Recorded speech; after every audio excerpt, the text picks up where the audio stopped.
What's up, everybody? Welcome to Kinda Funny Games Daily for Tuesday, January 9th, 2018. I'm one of your hosts, Greg Miller, alongside the busiest lady in the business, Andrea Renee. What's good, Greg? This outfit is good. You're killing it again. Nick was right. Thank you. Nick was right. I heard him say you're in a cool much. shirt. This is a cool one. Now, this isn't a repeat, right? I think I wore this one time in like September. Gotcha. I thought for a But second it's you were a about to new say the year. real day. I was like, wait, what? Oh no! If I had I think I remembered wore it the on September 18th there. I Oh, did wear Jesus. I technically wore it with a different pencil skirt, so technically different outfit. Yeah, the outfit. Yeah. How you been? What's up? I've been well. Things have been good. Yeah. Been trying to play some new stuff. I heard you talking with Tim yesterday about how you're kind of like in this space right now where you're ready to like dive into something, and I kind of feel that way. So I started playing Final Fantasy IX. Wow. Okay. I told Is that Alexa Brit? Ray that I would do it. I was like, I knew Brit or Alexa. One of them was putting. It was the gun in your Alexa head. Ray, yeah. Gotcha. Mm-hmm. How are you finding it so far?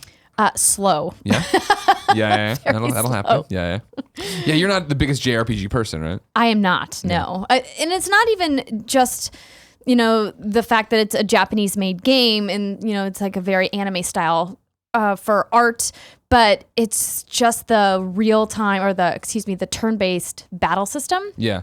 that I'm having trouble getting into. Gotcha. So I'm going to have her come over and show me what the secret sauce is, because right now I'm like, this is so boring. Last night I played a bunch of Mario Kart. How'd that go? Great. I'm still awesome at it. Danny Mac sucks. still Jen awesome sucks. at I'm it. awesome. Everybody else is terrible. I had a fun conversation with Mr. Gettys this morning about how he saw amplitude in the tray on his PlayStation, and he decided to play it. Yeah. And saw that I had the high score on a few songs, he won't let he that made it stand. his mission.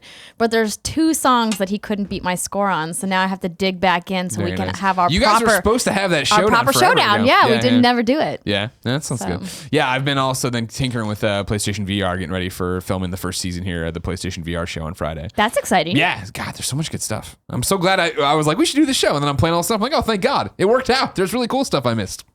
That doesn't matter for now, because this is Kinda Funny Games Daily. Each and every week down a variety of platforms, we run you through the nerdy video game news you need to know about before jumping into your questions, comments, and concerns. If you like that, be part of the show. Write in to kindafunny.com/KFGD. You can ask us questions, give us your reviews, give us bad PSN names, whatever segment you want to do.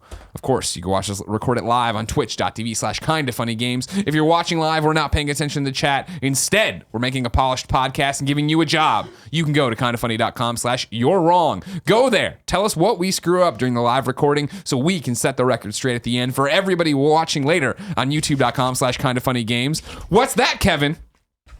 We're only 150 subs away from 230,000 subs on youtube.com/kindafunnygames.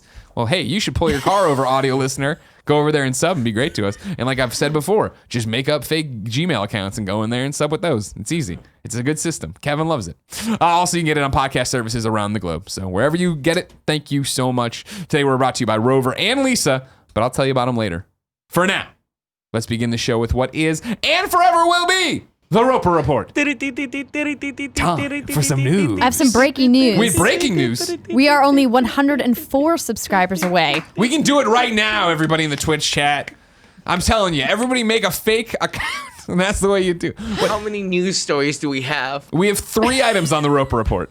His shirt doesn't match his tie. It's clashing. No, it doesn't. Does it clash? No. No. See, I was worried about this, and I asked Joey Noel's opinion. I like it. And then Kevin climbed out of his garbage can to come over here and be an Oscar the Grouch to me. It's not too much. Too much. If you're an audio listener, I'm in that light blue shirt I wear. It has Pinstripe, light blue. stripes on it. And then I'm wearing the pink tie that has a checkered pattern on it. But they don't. I thought the stripes and the plaids or something. That's something I've heard don't do.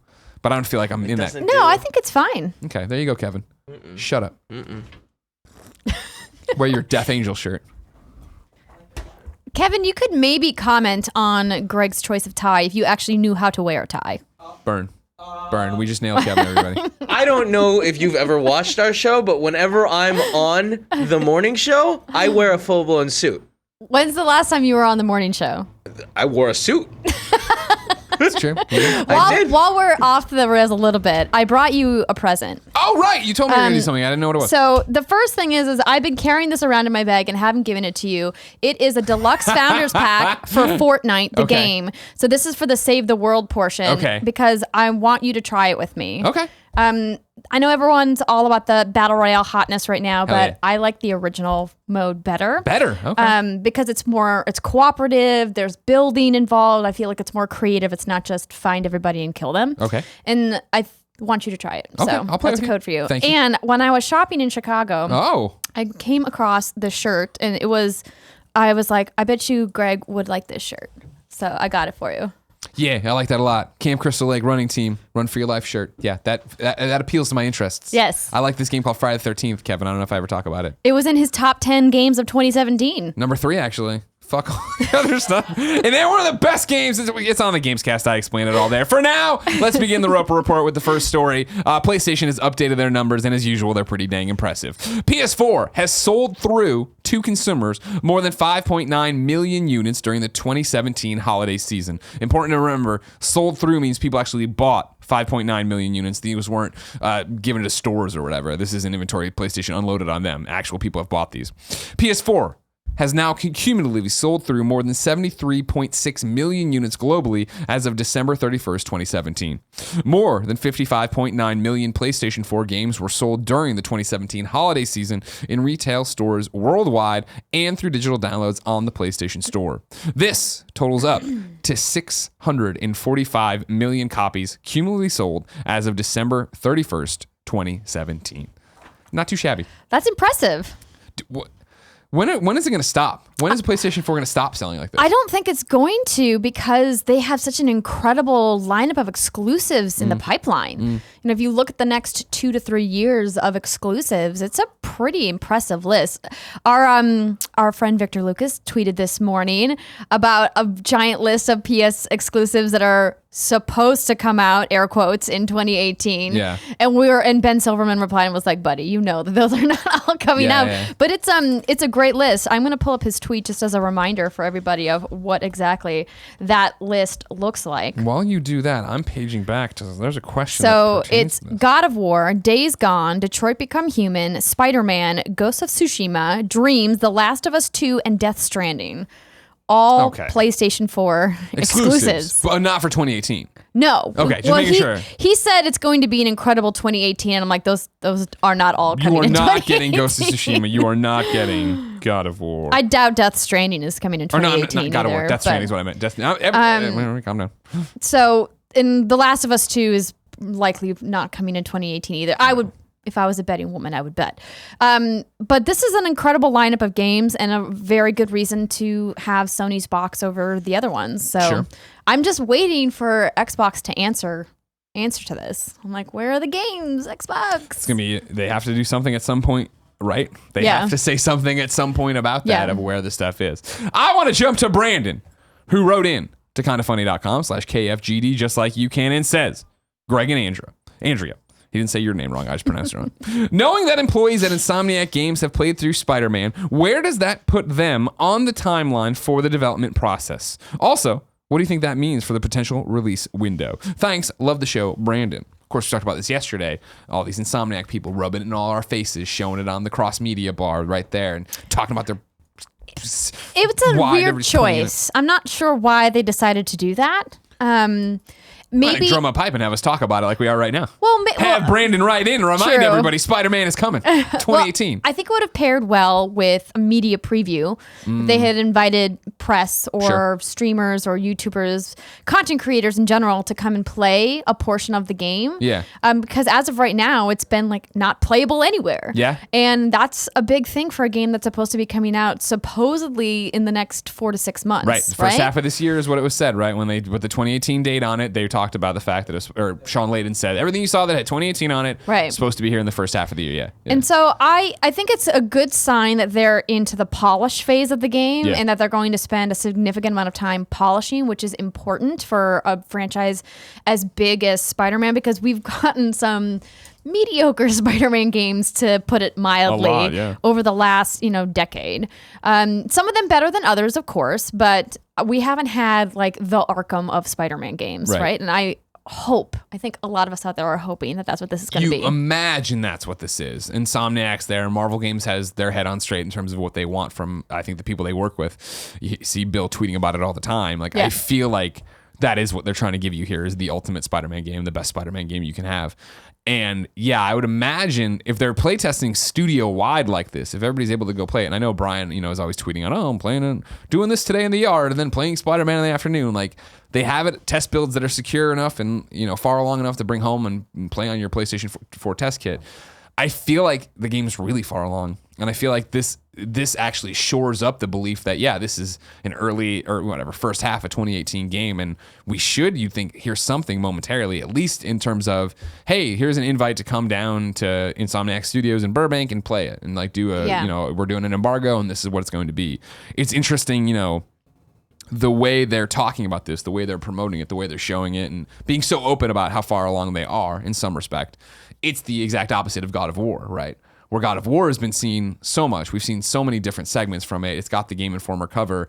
And now, yesterday somebody wrote in and it was like, is this game really coming out in this, everybody keeps saying March. Is it really going to be March if they haven't talked about it yet? Yeah, it's the opposite kind of thing there. I think, we're starting to, because we don't have a release date yet, it seems to me that maybe this game is going to slip.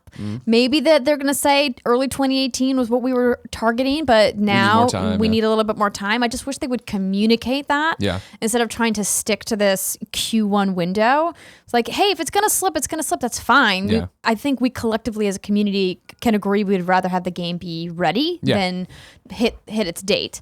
And because it is a Sony first party game, they have the luxury of saying we can let this slip till however long we need it to. We're selling units hand over fist. We don't need to worry about the game right now. Exactly. What I would love from Spider-Man specifically is I would love to see PAX East playable show floor with a May or June release date. Wow. Okay. That's a big ask. You're not getting that. I'd say press gets to see it GDC, which is in March. Okay. Game Developers Conference here in San Francisco. So hands-on with media only, and then public gets to play it at a major show like PAX. That's interesting. That's really interesting. Doesn't that seem like it lines up kind of perfectly? Yeah, but PlayStation never does that PAX stuff anymore. Yes, they do. Not in, like, They've the way had they big used booths to. at the last couple of PAX. But it's always like, with all due respect, Ratchet and Clank or something like, not the AAA, this is the game you want. Well, they haven't really had a giant AAA to showcase because Horizon came out so early last year. Sure. Just saying, it could happen. I feel like my thing about it is it won't be it would be one of those behind closed doors thing, I feel like, because they want you to learn and tell you all this stuff. They don't want people just walking up and going, you know what I mean? Like, I their don't biggest know. stuff's always shoved into the room, not just out there for people to play. I'm going to hold out hope. Okay. I like that. What it does get interesting, because if God of War is March, which I still think there's a shot at. Do you still believe there's a shot for March? I don't know. I feel like we would have heard a release date by now. I still feel like you could pull the trigger in the next 2-3 weeks. I was saying even beginning of February. I feel like that's late, but you could do it. They could do it, absolutely. What gets interesting is I feel like God of War and Spider-Man would be competing for the same thing. Whoever gets out first with, hey, we need to invite you to this hands-on event. Similar, and I assume it's going to be like Horizon was, where it was like, hey, everybody, come to LA. We've taken over the studio space. You all get to play it for a few hours. I feel like that. If God of War is happening, that's a trip in February. Right. That's going to be a mid-February trip and then release it in March for God of War. And then Spider-Man, I don't know when you do that on top of that. But I like your idea of GDC. That's interesting. You got some good ideas, Andrea. Hey, thanks. I'm glad we brought you on this show. Number 2 comes from Gizmodo. Vive Pro and Vive wireless adapters have been announced and tested. Let's jump into the Gizmodo article.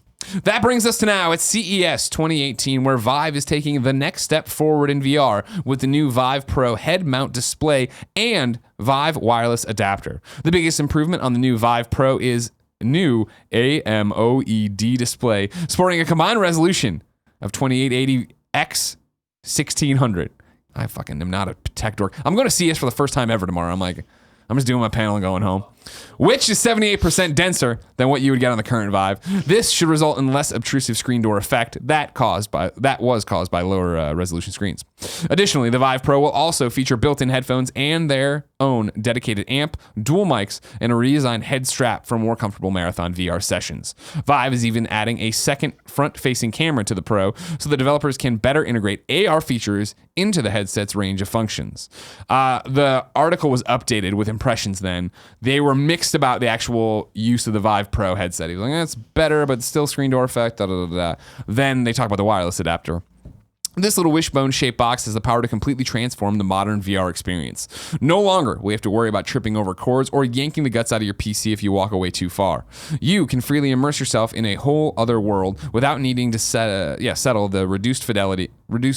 Needing to settle, I think he means for the reduced fidelity and graphics from a mobile-based VR headset like a Samsung Gear VR or a Google Daydream.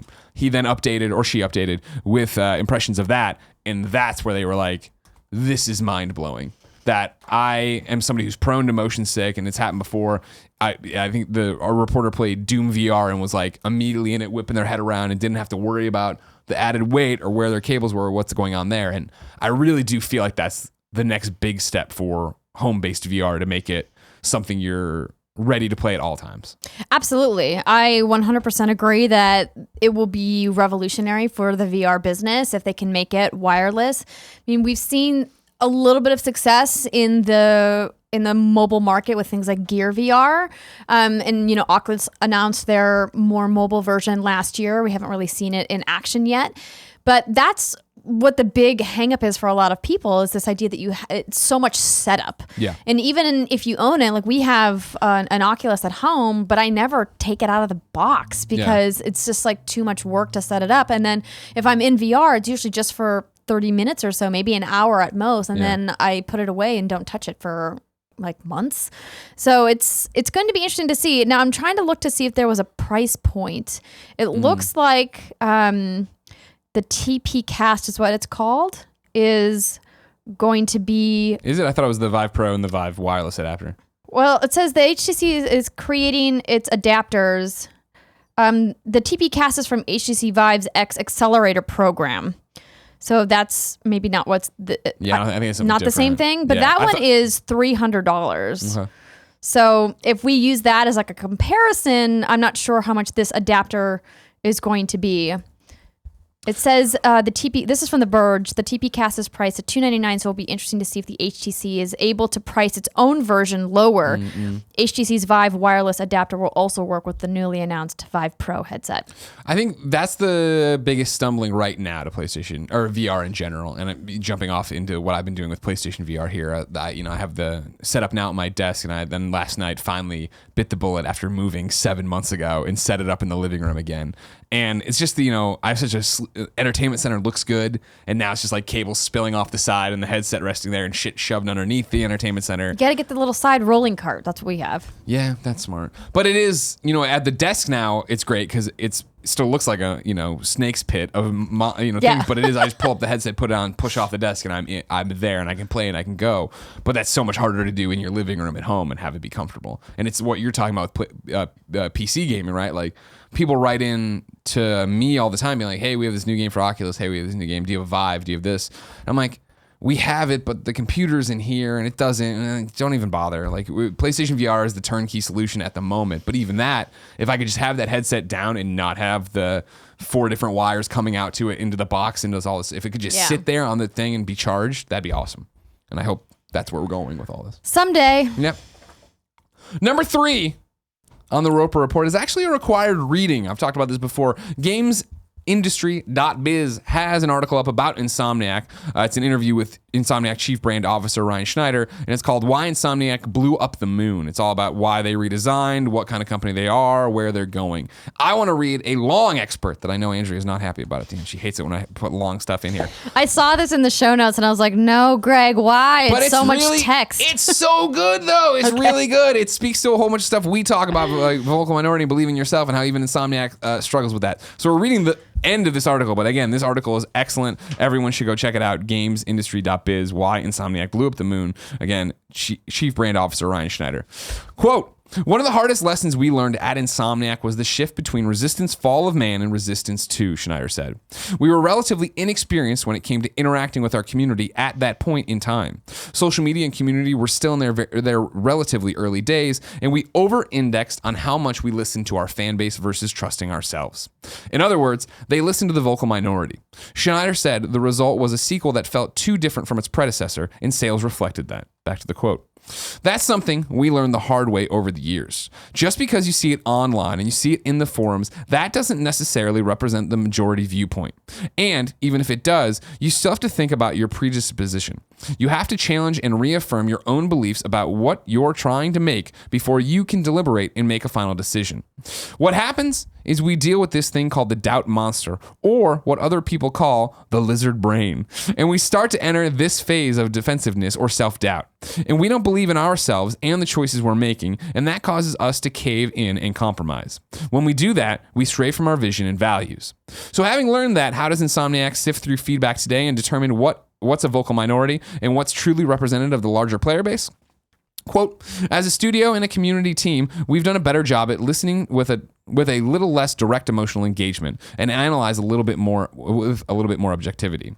At the same time, we've been doing this almost 25 years. So when you weigh the ability to listen with confidence, to trust your own instincts, not being afraid to change course when you need to, but balancing that with confidence and experience, you're more apt to make a better decision or even take a bigger risk. That's exactly what we did and I'm skipping some stuff here. That's exactly what we did with the rebrand. We blew up the moon, our beloved icon that millions of people around the world had grown to love, but we knew it didn't tell the story we wanted to tell, and we had the courage to take an entirely different approach and direction with the rebrand, and we feel great about it.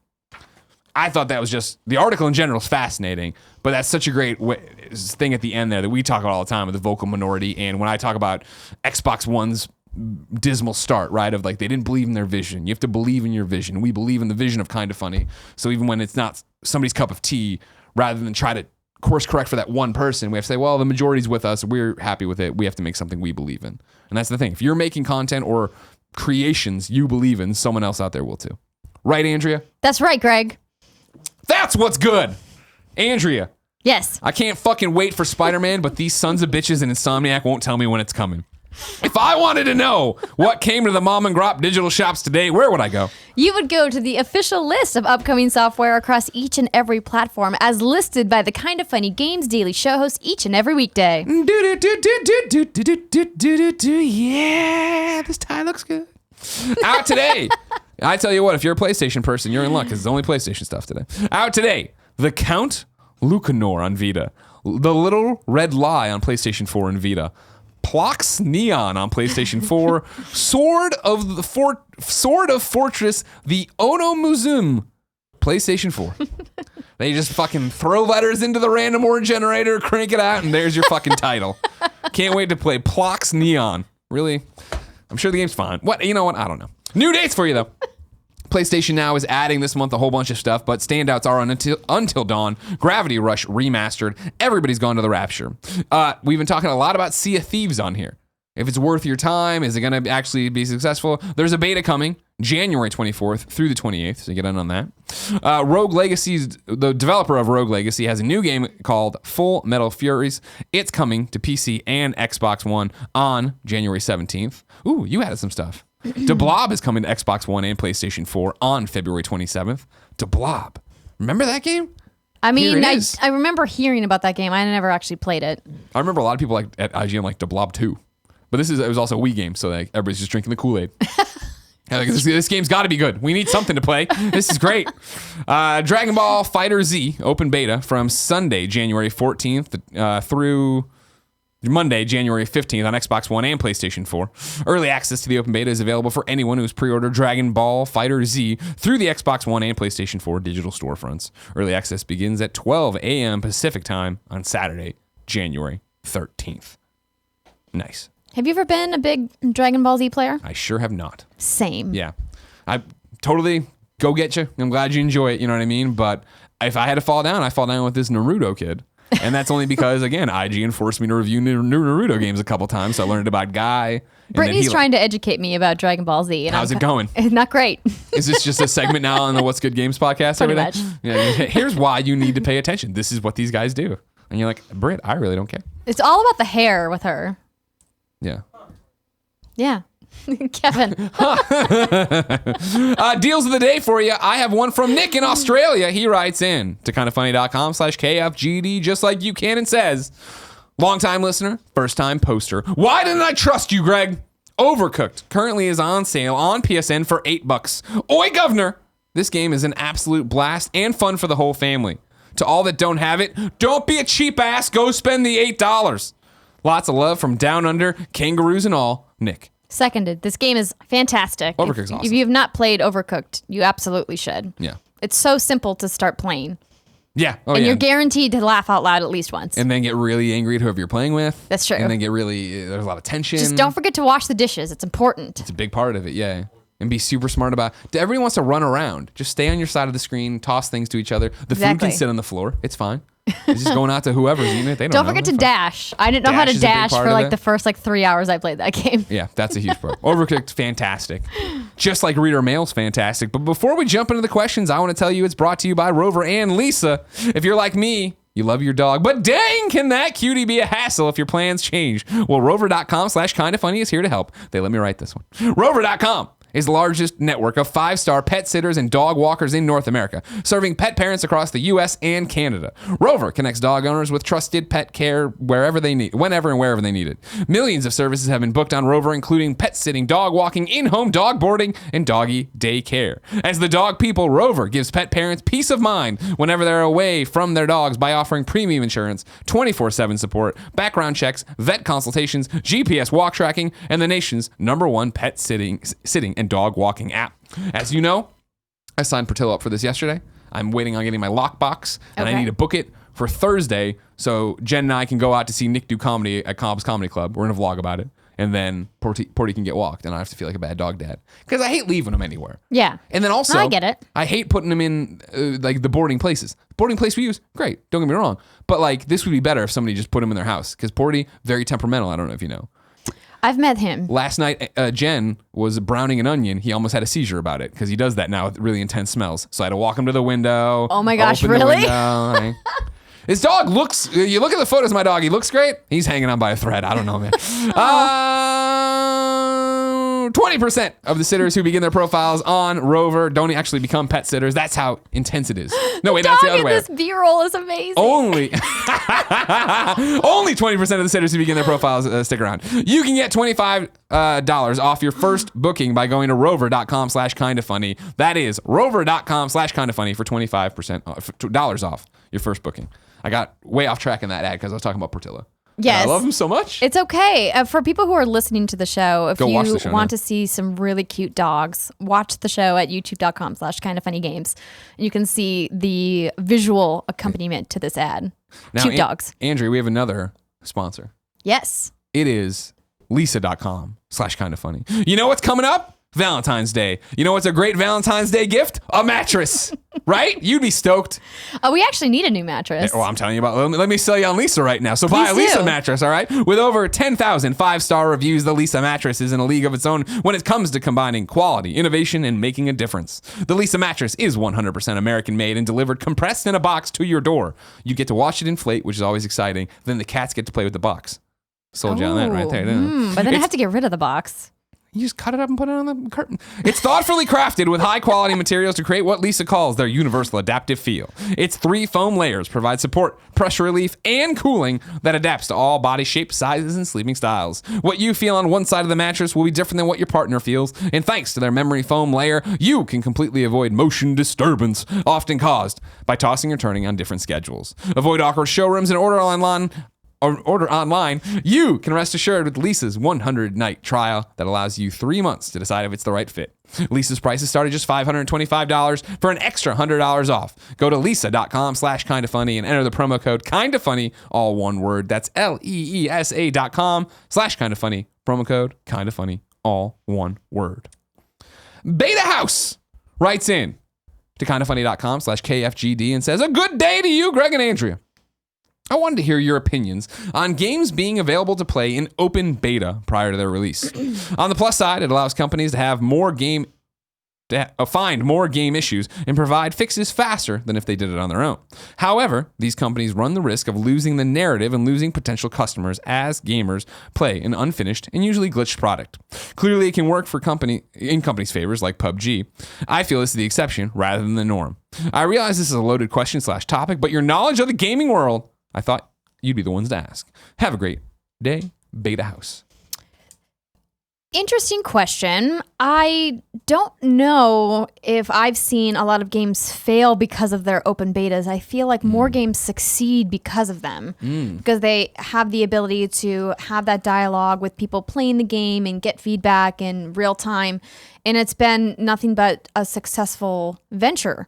I can't think of an example off the top of my head. Well, maybe kindoffunny.com/you're wrong if you guys want to write in if you know of a game that went to open beta and it tanked it. I mean, for the one I think of is Dust 514, right, on PlayStation. I totally forgot about that game. Right, yeah, and it was that. But what he's talking about, I think, is losing the narrative, which happens a lot, where when usually the way it works, right, at least in the olden days, is you have this build up, your game releases, and that's like when your milestone moment of pushing everyone to it.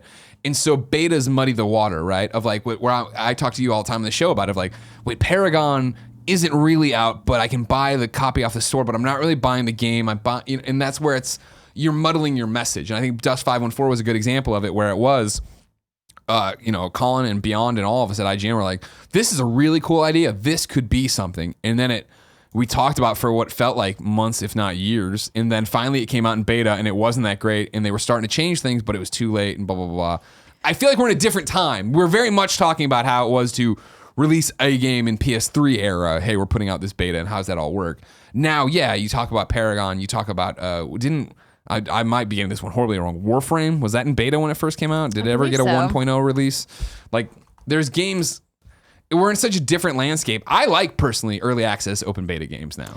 I mean, look at Overwatch. That was in open beta before it released, and it's doing gangbusters now. I think what it comes down to is not if it gives access early, but if the game is good regardless. Like, if they see that there are issues with the gameplay, if they can course correct fast enough in order to bring people back around.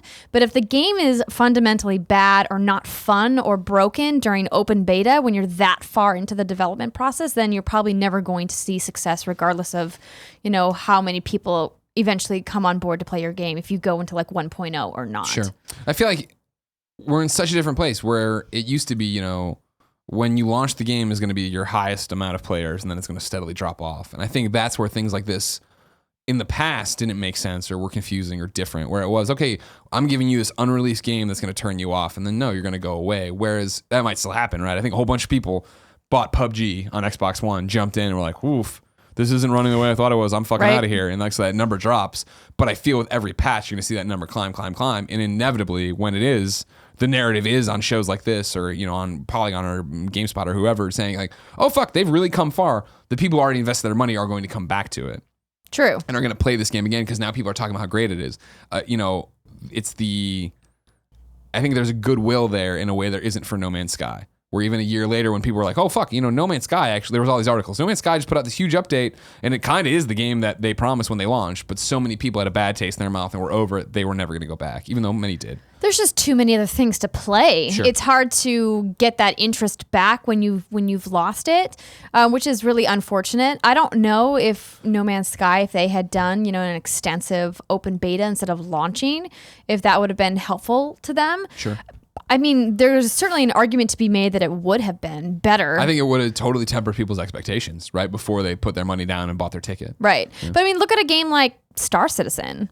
That game has been, I mean, I don't know if you would classify what it's in right now as open beta, more like open alpha, maybe closed beta, because you obviously have to, pay to get access, but I mean, that game is making money hand over fist, and it still doesn't have a release date. No one knows when it's going to ever go into full release, but the people who are playing the small little slices of the game that are playable seem to really enjoy what they have. And so Minecraft was in beta forever as well. Oh, yeah, absolutely. And that's the pro side of this, I feel, is that if developers are doing it right in early access or beta, I'm buying it knowing that it's going to change based on what the majority of people are saying and what the developer wants, and you're going to be along for that ride. And so, yeah, even though Minecraft, was in beta forever, you still paid to get into that early access, get playing it early, own the game. And so they were making money, which you assume if they're making money while they're in beta, they can put that money back into the game and try to change this around and do whatever they want. You would hope. That's the idea. Yeah, exactly. People fuck it up, obviously, but no. I think it's good. I like it. A lot of time, it's just so different. What I think about when I think about beta, right, is I remember when DC Universe Online put out beta on PC and then put out beta on PlayStation 3 at the time.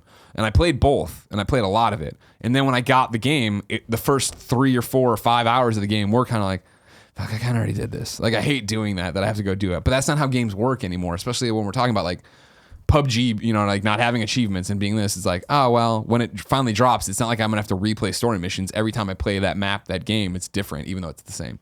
Yeah, that's true. James Witten, a.k.a. on Twitter, @LemonsOnFire, writes in and says, "Greetings, Greg and Andrea. After hearing talk yesterday about poor pre-orders for God of War, I had to share my personal views on it." Sorry if it's too long. It's not. Don't worry. First, I'm a huge God of War fan, and I have not pre-ordered the new game. I plan to get the game day one, and if they have some sort of collector's edition, I will probably get that. In recent years, when I have been buying any physical games on Amazon, parentheses, due to the discounts they give with Prime, end parentheses, but over the last year, they've gotten worse and worse about shipping pre-ordered games on time, to the point that I didn't get Horizon until 10 days after release. What the fuck, Amazon? Due to this, I will not pre-order any physical games anymore. If I like a game enough and don't want a special edition, I will pre-order the digital version a week or two before release. And if I want a special edition, or a special physical edition, I will just hope that my luck is good and go to the old mom and grop brick and mortar shop. Thanks for a great show every day. Sorry for the late submission. You were great. Now stop apologizing for everything. It was great. No. Thank you for the feedback. Did you hear this yesterday? We're talking about God of War. Is it really coming? Then there was this mention of Colin tweet where he's talking to an industry insider of like, okay, well, we've heard numbers aren't there. And it was like, I kind of get that. I don't feel they've begun their marketing push in real sense of the word. No, yeah, I heard you guys talk about it yesterday about how you think, like if they had a big trailer during March Madness, that would be a good push for them. And I agree. I think the reason why the pre-orders are soft, as Colin put it, is because we don't have a release date. Yeah. Not to say that you need a release date to have strong pre-orders. Certainly, there are franchises out there that have enough oomph behind them and enough fan love and enthusiasm behind them that they don't need a release date, like Death Stranding, for example. Sure. But this is a game that's part of a long-standing franchise, and I think it's one of those games that people know is going to be widely available everywhere, and they haven't announced any pre-order bonus incentives, and I feel like that's really what drives a lot of pre-orders now, because the marketing machine has set these games up to be these enticing offers for gamers. We have so many people in the games press that are telling people out there to not pre-order games, which I don't agree with. If you want to pre-order a game, you pre-order whatever game you want. But I do agree with the idea that it's nice when there's an added bonus, right? Yeah. Especially for a single player experience like God of War, they don't necessarily need to prep their servers for a massive influx of players, which is a big reason why pre-orders are so important for so many developers out there.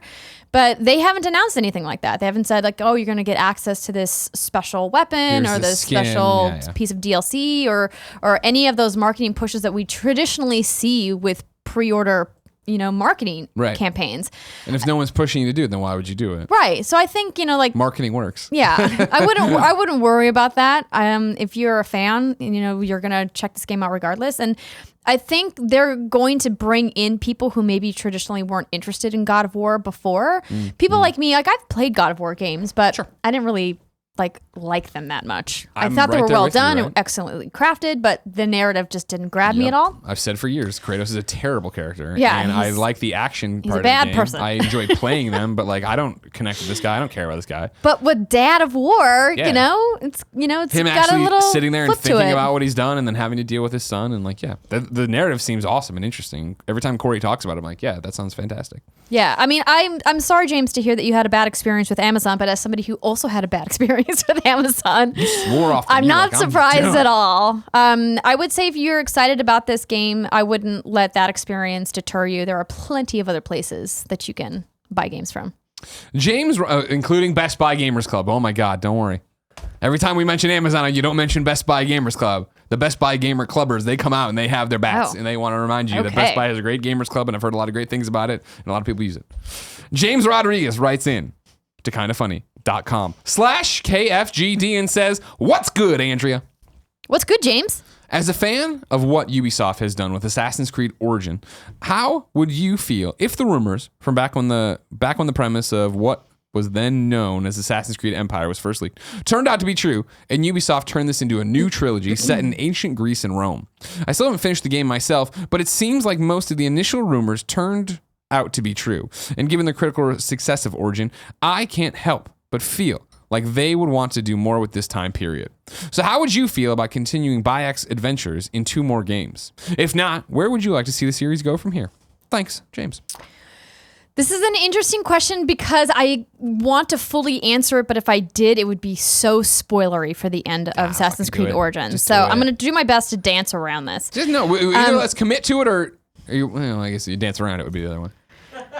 Well, is the story do you want me great? to? Do you want me to commit to it? Yeah. Everybody, we're about to spoil the end of Assassin's Creed Origins. Is it Origin or Origins? Origins. James Rodriguez, you need to start adding S's to Origins. You made me look like a fucking idiot in front of Andrea. And I won't have it. We're going to spoil it. If you're an audio listener, oof, I can't really help you. If you're visual, though, on YouTube, and you don't want the spoilers, you can mute it, and then I will tap my head when it's all over. That's also a good point. That's also a good point, Kevin. Okay, so at the end of the game, we get to see a split between Bayek and Aya, where Aya essentially founds the Brotherhood base in Rome. Okay.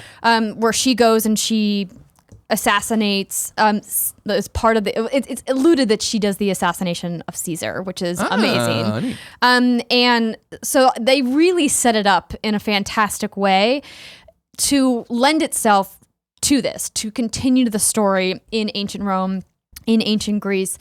But I'm not sure if that's where I want it to go, because we've been in Rome and Italy like so much in this franchise. And I was really excited about what they did with Egypt. Now, that being said, like they made this world so immersive and so beautiful and so rich with, history that I would like to see more, but I don't know if I want to see like 2 full games, like a full trilogy's worth of more. Gotcha. I would really love to see this franchise go to different parts of the world, but narratively, I don't know how they would tie that back together to make it make sense.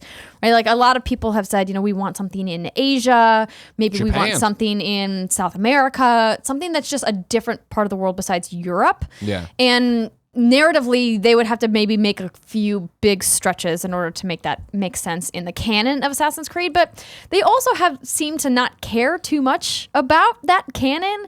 They've kind of briefly touched on it in this game in a way that was satisfying, but left me wanting a lot more from what happens with the first civilization and how we end up at Desmond Miles' storyline, going from Assassin's Creed Origins up until, Revelations. Like, where is the through line there? Like, they set it up, but it wasn't enough for me.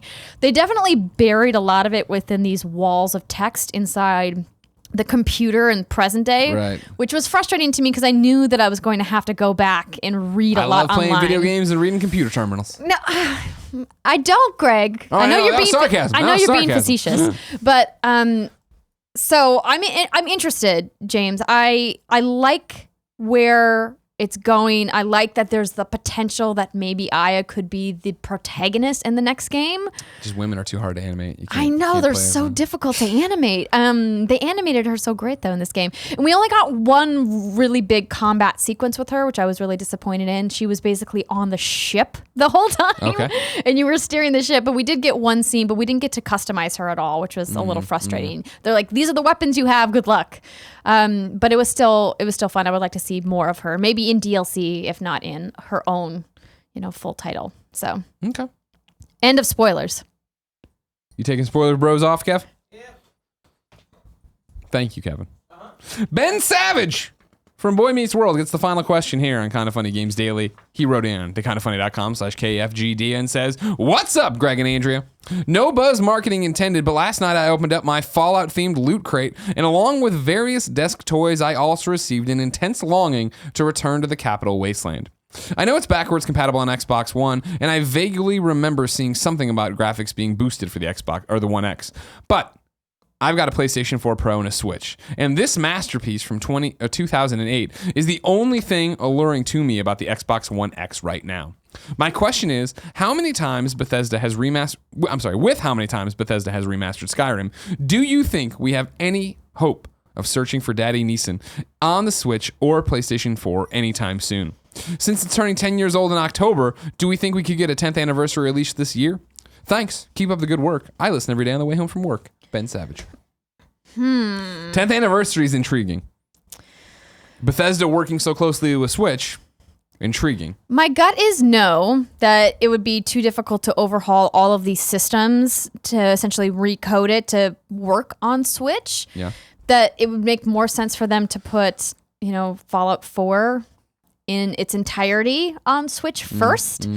But who knows? Maybe. I think it could be a nice compromise, right? In the fact of, can Fallout 4 run on the Switch? I don't know. I'm not dogging the Switch's specs here at all. I don't know if that game, and the systems are so complicated in Fallout 4. Can it all handle all that? Fallout 3, I think you have a shot at in terms of running on the Switch. I think the Switch could run that without a problem. And then a 10th anniversary, and then that would pave the way in terms of like, all right, cool, we're getting a Fallout on the Switch. If you called it the 10th anniversary edition, that would be exciting to people. Well, they did an Elder Scrolls anthology. Maybe they would do something similar for Fallout. That'd be nice. Get New Vegas as well. I'd like that. It's possible. Before you said the 10th anniversary thing, I was like, nah, not really. Maybe Switch, but I don't think you have to worry. I don't think PlayStation 4 will happen because of the backwards compatibility. Unless, again, they're doing a 10th anniversary edition and they've polished it up and they've done all this work to it and they're including all these like behind the scenes videos and doohickeys and doodads. Maybe that way you'll get it. But would you pay $60 again for this game? On Switch, I would. Yes? 100%. I love Fallout 3 and I love... For a game that's 10 years old? Yeah, to go back. I'd love to go back to the Capitol Wasteland and run into that fucking robot that thinks he's Thomas Jefferson or whatever. I'm like, yeah, going... Like, there's so many awesome moments. And the idea of having that, like, as somebody who played a lot of Skyrim and appreciates Skyrim but doesn't have a longing for Skyrim, it's awesome that Skyrim is on my Switch. And anytime I've always just wanted... That was always my Vita dream, was a Western open world RPG on the Vita that I could just go through. And like having Skyrim on Switch is like, oh, that's cool, but I'm way more connected to the world of Fallout than I am Skyrim. And so if they did that for Fallout 3, I'd for sure start a new character and roll through that and be evil. I don't think I ever did that, and like just horse around and have fun with it. Well, they did really well with Skyrim on PS4 and Xbox One, so maybe. We'll see. Now, though, it's time to squad up. This is where one of you writes in to kindafunny.com/KFGD, giving me your name, username, and a whole bunch of other stuff that I usually ask for. But today, Trevor wrote in and did not do any of that stuff because he has something different to do. Trevor writes in to kindafunny.com/KFGD for squad up and says, not a question, just wanted to give awareness for a new website for those who are interested in Monster Hunter World, but are new to the series and feel intimidated by the steep learning curve. I find that the Monster Hunter community is one of the most positive and helpful communities out there, and they went and created adoptahunter.org. You can sign yourself up as a beginner, and they will pair you with a veteran of the series who will play with you and teach you the ropes. Hopefully, us veterans can give a helping hand to anyone interested in the series. Smiley emoji. Thanks for the hard work, guys. I listen to the show every day to get my fix of the news. Trev. I thought that's a great idea. So if you want to play Monster Hunter World and don't know how to play Monster Hunter World and want somebody to help you out, have a Sherpa, as Kevin and I call him, go to adoptahunter.org. Spelled the way it sounds. Pretty great. That is neat. Before we get into You're Wrong, yes, we have a cry from Javier that reads, please, Shuhei, let us change our names. As you know, ladies and gentlemen, Shuhei Yoshida hates you and won't let you change your PSN name. So, every so often here on Kinda Funny Games Daily and every other show we've ever done, we let you write in with bad PSN names you find so you can beg Shuhei Yoshida to finally let you change your PSN name. Javier writes in and says, hey, Greg and Andrea, I have a submission for the bad PSN name segment. Yesterday, I was playing Star Wars Battlefront 2 with my brother. As my brother was running around the map, he was shot by Han Solo, and the PSN name that showed up was Daddy's Coming 69. Coming spelled C-U-M-M-I-N. You got it, Kev? No. I didn't need to spell it out for you. Daddy's Coming 69. There's a lot of horny people on PlayStation since many of the names end with 69. Greetings from Florida, and keep fucking that chicken, Javier. And then he says, P.S. Mad Catz is awesome. They saved me during the GameCube era when I ran out of space on my Nintendo memory card. All right. Please, Shuhei, let people change their names. Now, Andrea, Yes. It's time to set the record straight. We watch everybody watching live on twitch.tv/kindoffunnygames to write in to kindoffunny.com/you're wrong. Tell us what we screw up as we screwed up so we can set the record straight for everybody watching later on youtube.com/kindoffunnygames. Kevin, give me a real world check on the subs for youtube.com/kindoffunnygames. Huh? Next week's host, tomorrow's host is... Jesus, why is he calling that out right now? You know? We do that at the very end of the show, he's Kevin. getting animated over here. I need a sub check and then also on podcaster. What did we get wrong, Andrew? Okay, so Griffey D-Pad says, Greg, at PAX last year, PlayStation had a lot of playable games, including Uncharted The Lost Legacy, Gran Turismo Sport, and Detroit Become Human. They also had some PSVR games to demo as well. Yeah. I'm telling you. I'm telling you Spider-Man. that they Xyz. are if you look at trends, stingy with like the big stuff. Detroit's a great example, but even that's a preview build we had seen a million times already by that point. And I'm talking about press people. I'm not saying it's impossible. I'm just saying we'll see. And he also made a bit.ly link so people can read the Insomniac article if you're interested. It's bit.ly/Insomniac Moon. So if you want to check out that article that Greg was reading from earlier. K-Bab says Dragon Ball's game name is pronounced Fighters like it's the 90s, not Fighter Z. They probably shouldn't capitalize it with a Z because that's not how you would capitalize either, the but S there there. you go. Well, I'm just saying, I don't like them then. That's how it's going. We are 100 subs away, apparently. This isn't I asked for an authentic up to the minute check. Kevin just went to the YouTube page, but we are youtube.com/kindoffunnygames. And not a year wrong, but a fun fact. Insomniac also didn't like how the old logo had a Comic Sans-like font that didn't work for titles like Resistance and Fuse, since it was designed when they were only making Ratchet games. I want them to read the article, guys. Go read the article. Don't just give it all away here. Also, Andrew, it's great meeting you at PSX. It was nice meeting you too. Okay.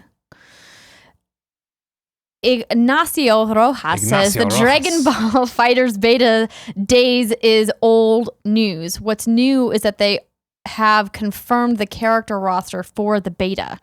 Well, I got a press release about it today, so I don't know what to tell you. Burn. Okay. Oh no. I hate it when they start with not really a you're wrong. Not really you're wrong, but I want to give you this whole story here. Okay. Let's see here. The Aqua Chicken says, Greg mentioned DeBlob 2 as a Wii game, which is not wrong. However, it was also multi-platform. DeBlob was a Wii and mobile exclusive, but was announced in June 2017 for PC and current-gen consoles. DeBlob 2 launched on multiple platforms in 2011. Wii, Xbox 360, PS3, and Nintendo DS. Thank you for setting the record straight on that one. Griffin D-Pad says Warframe had a closed beta on October 24th, 2012, and an open beta on March 25th, 2013, before it released on PS4 in November of 2013. Thank you for clarifying that. We're 98 subs away from 230,000. I got the real-time sub count up here, which is what I was asking you for, but you said no. Slick Rick says DeBlob Remaster came out in November 2017. It's actually the remaster of DeBlob 2 that will be released in February. There was Big Bad Beluga says there was a big marketing push for God of War during this year's PlayStation Bowl, which I believe was the Fiesta Bowl, PlayStation Fiesta Bowl. Most advertisements heavily featured Kratos, and the halftime show featured the two schools' marching bands playing music from the upcoming game. Okay. All right, good. There you go, sir. Tony! Meta Knight King says you forgot to add that the previously Japan exclusive KGVR for the PSVR looks to be releasing in English. It will be called, maybe it's Kaiji VR, the Nightmare Bridge. The trophies popped on Exophase, and Greg, it has a platinum. The game was also later ported to the Switch, so maybe it will come to that too. Oh, the game was also later ported to the Switch? Don't worry about it. Keep moving. Yeah, just keep going. Here we go. I don't pull this. I don't. If your game gets put on Exophase, newsworthy to us trophy nerds, I don't put it on this show.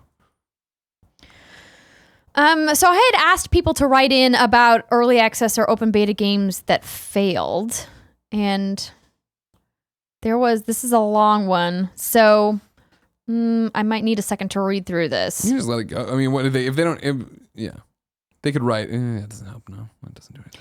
Okay, here it is. It's from Ibishar. He says, I bought a founder's pack for Landmark, aka EverQuest Next Landmark by SOE, Sony Online Entertainment.